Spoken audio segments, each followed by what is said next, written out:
Hey everybody, welcome to the Thematic Podcast, Season 5, Season Finale. I'm Craig and this is Daniel. And man, we've been happy to be with you guys. Man, it's been great. I think that this episode's probably coming out sometime in May, and then we'll take a little break and maybe do a summer season. But Yeah. we wanted to finish this season on a good question that a lot of people have, although we wrote this one because it also is in play with a personal testimony from Daniel. And we chose to go this route because just like most questions we evaluate, is this going to be applicable to a lot of people? And this absolutely is applicable because we do hear it all the time. Do miracles still happen? And so I wanted we had been talking about one particular thing that took place in your life that was crazy, and we wanted our audience to hear about it, and we wanted to address the question in general through the lens of your particular situation. So have you ever seen, experienced, or been a part of a miracle, Daniel? Yeah, a couple, but I want to tell a story that is super powerful. It takes place over the course of around 2 years with the same person. So I had a cousin, and I'm going to use just real names and stuff. This cousin has passed away. He's in heaven now. But my cousin Mike, when I was growing up, was kind of like the troubled black sheep of our family. He did drugs, needle drugs. I'm sorry, I'm not very versed in drugs. I've never done them. Whatever drugs you do with needles, that type of drugs. I know it's not weed, the more hard ones. Anyway, we grew up, and he was sort of like just, in drug culture and, really challenging life. And he was homeless and things like that. And so as a teenager, when I was growing up, I always had a heart for him, and I would see him once in a while at like family gatherings. So I'm like 18, 19 years old. So when I was 20, the Lord, I earned my first car. We called it the Smurf. It was like a little blue Geo Metro, and I loved this little car, and I had a job, and I saw him at a family reunion, and we were just talking, and he didn't have a car, and he couldn't get a job, and I just felt like the Lord tell me, give him your car. And I was like, oh no, I need a car. So long story short, I just handed him the keys. And I was like, here, Mike, have my car. It was not, it was a $1,400 car. And then I never saw him again.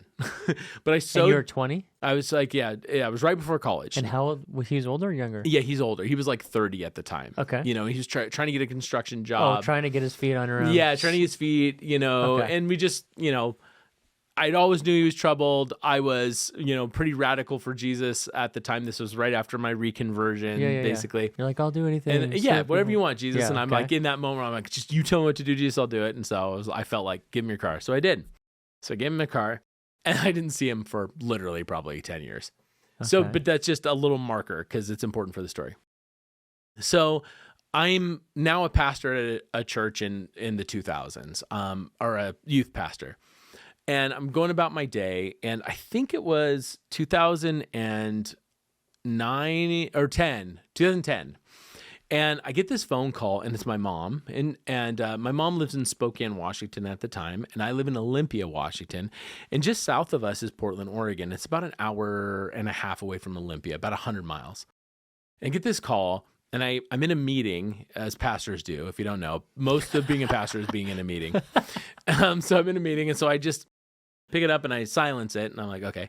And she calls again, and I'm like, she's a little older, so maybe it's a butt dial. So I silence it, and there's the third call. I'm like, okay, this is an emergency. Maybe she fell in the bathroom. Yeah. Sorry, Mom. So I pick it up, and I'm like, hey, Mom, I'm in a meeting. It's an emergency. She's like, it's an emergency. So I walk out. I'm like, what's going on? She's like, your cousin Mike is in St. Vincent's Hospital, and he's dying. I'm like, what?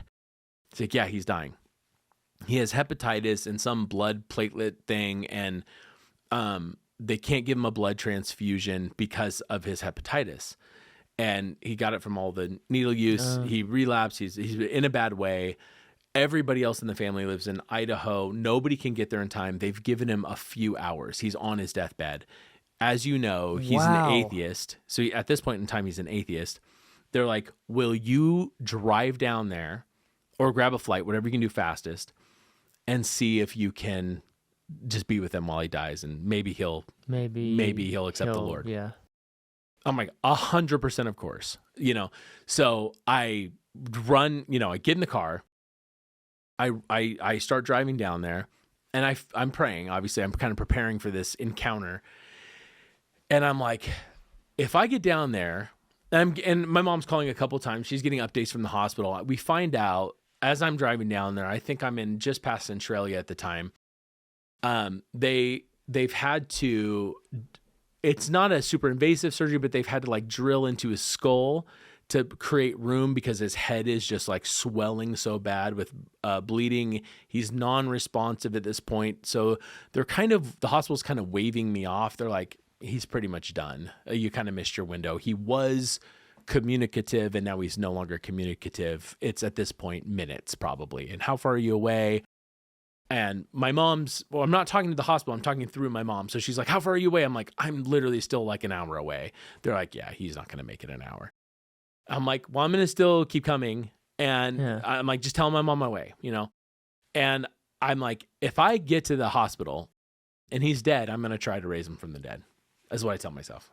And was that like just your faith in you, or did you feel the Lord specifically said, I want you to try and raise him? I was just, I was just being nuts. I'm just like, I'm going to try. Cause I mean, I was pretty emotional at this point, even though I didn't know him, like hardly at all. I just felt like Team Jesus at this point for my family. Like my mom's is bawling. My aunt's on a group call. Everybody wants Cousin Mike to get saved. Like this is like his light at the end of the tunnel moment, you know? And I'm like, I volunteer as tribute. Choose me, Jesus. I'll go preach the gospel to this guy. I've got my Bible, a Diet Pepsi, and some Doritos because that was what was in the car. I hadn't eaten yet that day. I'm driving down and I'm doing like all the things. If you can imagine like just Daniel being nervous, you know, because I'm pretty nervous for whatever reason. I mean, obviously I know the gospel, I know the Bible, but I'm just nervous because it's kind of an intense encounter. And I'm like, I should take communion before I go down there. And I only have Doritos and Diet Pepsi, so I just do it in the car, like with Doritos and Diet Pepsi. What a joke. But I'm just like trying to prep myself. And I get down there and I'm just like, okay, Lord, if Mike is dead, I'm going to declare that he comes back to life. I didn't have to do that. He was still alive when I got there, but he was like unrecognizable. His head was so swollen and he was unresponsive. And so I felt like now I'm kind of like, it's really hitting me. I have my Bible. I left my Pepsi and Doritos in the car. Have my Bible. And I'm like, okay. So my goal here is to just try to see if I can get him responsive enough, or if I can just be with him enough to just preach the gospel and see if I can, you know, he'll accept Jesus and be saved in his last moments. But I'm going to pray for him to be healed. You know, ultimately, like if I could pray that he'll be healed and he can have a longer life, that'd be awesome. Because I think he's like 39 or 40 at the time, or 42. He has kids. He has 2 kids that he's estranged from. He's not, I don't know where the woman in his life is, and I don't think they were married. But anyway, he's, nurses are in and out. They're like, he's pretty much gone. They're like, you can say goodbye. But he's currently not on life support. We have no plans to put him on life support. So any minute. I'm like, okay, can I have the room kind of thing? And they're like, you have to leave the door open. I was like, okay. And then they checked to make sure I was family, and my aunt's on the phone. They're like, yeah, you can be in there. So I was in there. So it's just me and him at this point. And the Holy Spirit. Oh, yeah, dude. I'm shaking. My hand is like this. And I put it on his head, and it was hard as a rock, filled with blood, and so hot. And I just said the simplest, like, if you ever, when you're praying for someone, it isn't your words, I'll guarantee you. Because I just said, in the name of Jesus, I know you can heal Mike. That's it. That's it. That's all you prayed. I started crying. That's all I could get out. How is it? I was about to be like, I know you can heal Mike. Would you heal Mike? That kind of thing. Yeah. I got so choked up. It was just the declaration of, I know you can do it. And I started shaking, and I'm like, looking for water around the room. And I'm literally like this. I'm like, oh my gosh, I'm going to blow it. I'm literally going to blow it. And I'm getting kind of nervous again. I'm like, thank goodness there's nobody in here. I'm going to I'm not good at this. And he starts to stir. And he was completely immobile, totally irresponsible. And he's like that. And my heart, if you could hear it, it's like a hummingbird. It's like at this point. And I'm like, is it working? Is it working? And then I'm like, no, there's no way that prayer would ever have worked. There's no way. Good enough. There's no way that could have worked, right? I'm like, oh no. And then I'm like, oh no, is he dying? Oh no. And I'm like freaking out, bro. I mean, this is real. This is really what happened in TikTok Live. So and then I'm like, should I do it again? No. And then, your faith is like, I'm like, no, but I did. I laid hand. I'm like, in Jesus' name, heal my cousin Mike. Give him a chance to see you and know you. And then I sat back, I sat in the chair, and I just started praying in the spirit under my breath. Do you mean praying in tongues? Yeah. Yes, I do. We did get a question about that. Maybe we'll do that next season. And the reason I was praying in tongues is because in my flesh, my mind was racing, my heart was beating. I didn't know what to pray. I mean, I didn't know what to do, but I knew that my spirit was strong because I was here. I had already driven 100 miles in faith to be here. I was ready, right, to be here for this guy. If the Lord was willing to somehow wake this guy up, he had a servant ready to preach the gospel. And I thought to myself, okay, I'll just be alert and ready to preach Jesus if this guy, comes to. And I don't know how long it was. It felt like 5 minutes. Maybe it was 20. It wasn't that long though. All of a sudden, a nurse comes in and she was really cool. And she had like a Dominican Republic or accent, I think. And she was really sassy and awesome. And she's like, kind of like, what the heck is going on? Not at me. It's like I wasn't even there. She's looking at him. And she comes over and she checks some of the stuff and she's like, hang on a second. And then she runs out and then 2 people come in and they start adjusting things and they're not telling me anything that's going on. And I'm kind of like, what is happening? And then they walk out and I'm alone again for like 2 minutes. And then a whole group of people come back and no one's giving me any information. And they start. Somebody's like, what'd you do? Did you pray for this guy? Oh, yeah. They're like, yeah, I'm freaking out. And Mike starts moving. He's coming back. I mean, I can even tell. And his eyes, because at the point when I was there, his eyes were like swollen shut. His left eye, closest to me, starts to open. And it was so bloodshot, just crazy looking. I mean, it looked bright red. All I could see was his pupil and just blood in his eye. And all of a sudden it goes like this, Craig, and it looks right. I don't think he could see me, but it just goes right at me like the Terminator stats. I'm like, oh, he's alive. Like he's not dead for sure and maybe not going to die. And they start kind of working on him.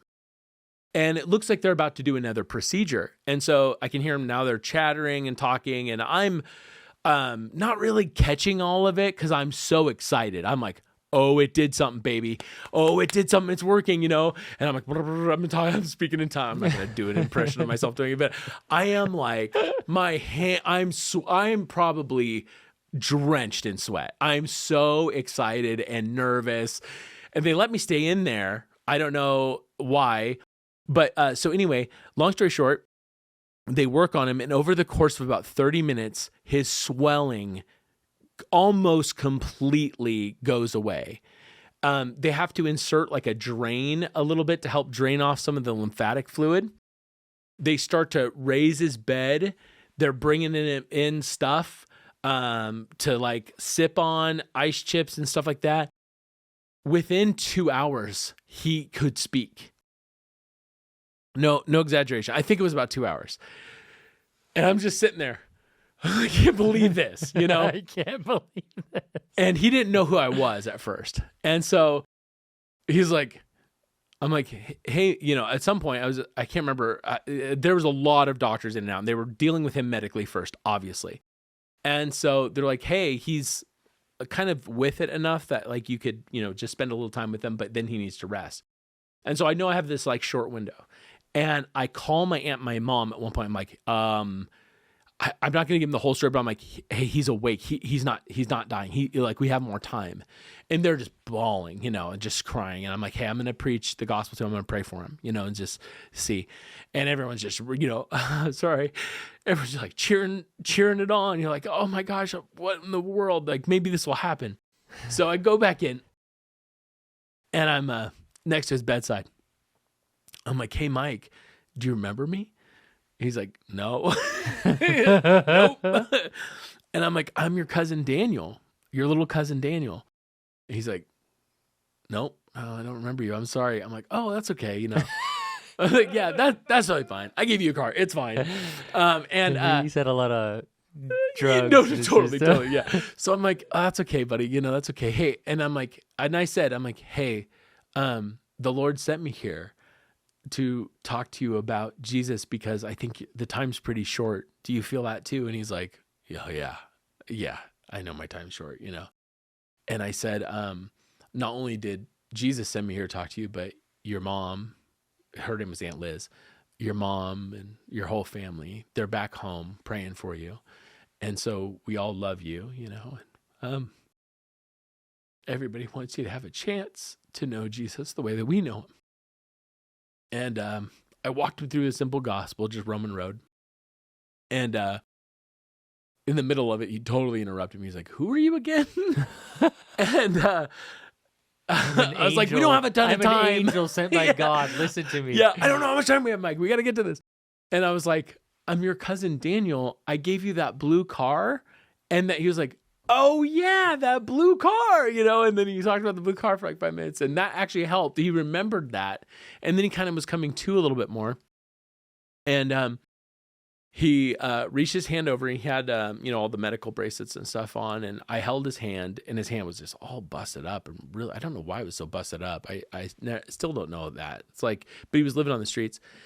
And he asked me to hold, he bid me to hold his hand, right? He didn't ask me to, but I was holding his hand, and I holding my Bible in this hand, and we went through the process, and I talked to him about how much Jesus loved him. And the only question, he's like, you don't know all the stuff that I've done. Do you think God can forgive me? That's the question that goes through people's mind. I was like, yeah. Oh, Mike, I know that he can. I know that he can. He forgives you. How can you be sure? Oh, Mike, he's forgiven me. And he's forgiven worse people than you. He's forgiven the chief of sinners. And you can be free. And you can spend eternity with him. And he gave his life to Jesus that day. And so I wrote his name and his birthday as a Christian in the front of the Bible. It was my favorite Bible. I gave it to him. And the cool story is he kind of got healed that day. And he didn't die that day. He kept going and in the hospital, and he kept getting better and better and better. And I was like, this is amazing. He's going to get on and live forever. And he'll never die, And he called his estranged kids, and they came and visited him, and he restored a lot of the relationship. People had an opportunity to come and visit him. He lived for another 2.5 weeks. He did eventually pass away, but not before there was just so much damage to his body, but he was able to make all these relationships right. He was saved. It was incredible, right? So fast forward 2 years, my aunt, his mom, is on the phone with my mom and my grandma. Now, I live in Olympia. My mom and grandma live in Spokane. They hardly ever came to visit. Not like shade on them. We went to visit them. They didn't come to visit us very much. One time in 5 years they came to visit, or twice. And this was one of them. So, and it's 2 years after Mike's death. And my mom was on the phone with Aunt Liz on speakerphone. And we were talking about Mike. And my Aunt Liz said, I just wish, let me just say this that last part of the story. We're at 19 minutes. We have just enough time. After Mike passed away, the hospital had misplaced the Bible. And I called his family. I was like, hey, is there any chance, make sure Mike's kids get that Bible, And they're like, well, we can't find it. And I called the hospital. I was like, hey, can I get that Bible and make sure his daughter gets it, his oldest daughter? And they're like, we don't know where it is. So the Bible was lost. And we're like, oh, that's a bummer, because that was really cool. It was my favorite Bible. It was like super highlighted and everything, right? So I was like, oh, that sucks. So, and my mom knew that part, and we always wanted to get that Bible back for some reason. It was just like a thing. Because I guess he had, the story was he had made some markups in it, and we wanted to know what he wrote in it. So anyway, 2 years pass. My grandma and mom are sitting in my living room in Olympia, which never happens. They were on the phone with my Aunt Liz, which for sure never happens. 1 in a million chance. My Aunt Liz says, it's amazing what you did, Daniel. Like, it's amazing circumstances. Obviously, I wish he was like totally healed and restored to us physically. But most of all, I just wish I had some proof that he got saved and was in heaven. Like, I just wish I had like a receipt, like I was there and could see it. And then she said out of her own mouth, what would be proof for me is if we could find that Bible and I could see what he wrote in it. If we could find that Bible. And I'm not exaggerating. You want to know about another little miracle? Within 2 to 5 seconds of my Aunt Liz on the phone saying that, my phone rang. Hello? It was a Portland number. Hello? Hey, is this Daniel Hunt? Yeah? This is St. Vincent's Hospital. What? We found your Bible. Your phone number's written in the front of it. 5 seconds after she says. And 2 years. 2 years after the death, and they lost it.